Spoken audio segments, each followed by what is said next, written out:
काफ़ी समय पहले की बात है। प्रतापगढ़ नाम का एक राज्य था। वहाँ का राजा बहुत अच्छा था, मगर राजा को एक सुख नहीं था। वह यह कि उसके कोई भी संतान नहीं थी और वह चाहता था कि अब वह राज्य के अंदर किसी योग्य बच्चे को गोद ले ताकि वह उसका उत्तराधिकारी बन सके और आगे की बागडोर को सुचारू रूप से चला सके।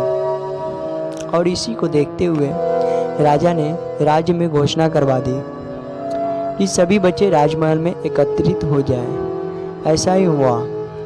राजा ने सभी बच्चों को पौधे लगाने के लिए भिन्न भिन्न प्रकार के बीज दिए और कहा कि अब हम 6 महीने बाद मिलेंगे और देखेंगे कि किसका पौधा सबसे अच्छा होगा। महीना बीत जाने के बाद भी एक बच्चा ऐसा था जिसके गमले में वह बीज अभी तक नहीं फूटा था, लेकिन वह रोज़ उसकी देखभाल करता था और रोज़ पौधों को पानी देता था। देखते ही देखते 3 महीने बीत गए।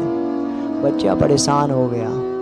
तभी उसकी माँ ने कहा कि बेटा धैर्य रखो, कुछ बीजों को फैलने में ज़्यादा वक्त लगता है। और वह पौधों को सींचता रहा। 6 महीने हो गए। राजा के पास जाने का समय आ चुका था, लेकिन वह डरा हुआ था कि सभी बच्चों के गमलों में तो पौधे होंगे और उसका गमला खाली होगा।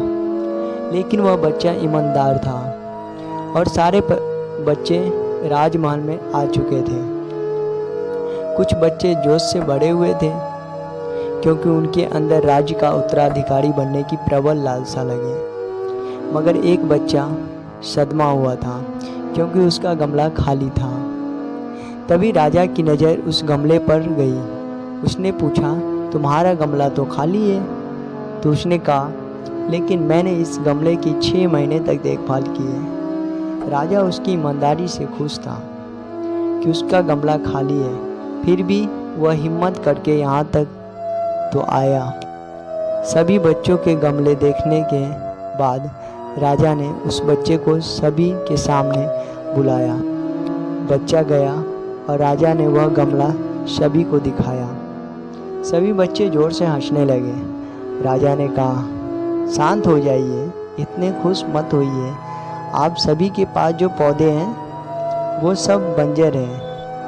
आप चाहे कितनी भी मेहनत कर लें, उनसे कुछ नहीं निकलेगा। लेकिन असली बीज यही था।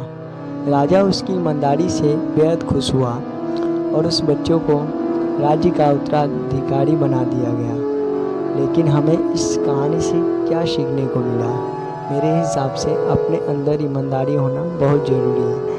हाँ दोस्तों, हम खुद के साथ ईमानदार हैं तो जीवन के किसी न किसी पड़ाव में सफल हो ही जाएंगे। Thank you.